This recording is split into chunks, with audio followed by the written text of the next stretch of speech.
Un frate proroc mărturisea și mi-am scris aici ca să nu pun de la mine niciun cuvânt. Am fost sunați dintr-un sat într-o zi și ni s-a spus: frate, trimiteți-ne, vă rugăm, o echipă de slujitori, de proroci, de oameni ai rugăciunii. Ne confruntăm cu o problemă aici într-o familie. Un demon a intrat într-un copil.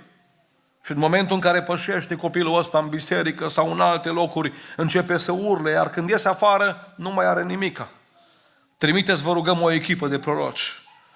Spunea fratele proroc: am ajuns la fața locului cu câțiva oameni ai Domnului și am așteptat să înceapă rugăciunea.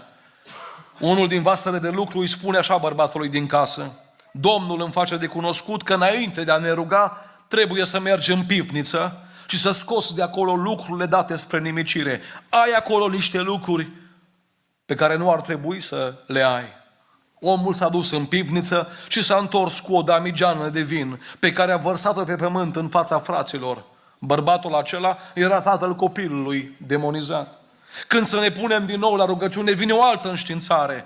Duhul Domnului îmi arată că mai ai și altceva cu mai multe grade decât vinul ăsta.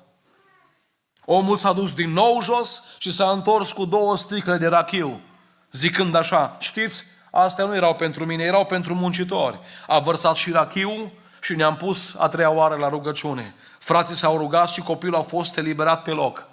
Și până astăzi este sănătos și bine. Slăvit să fie Domnul!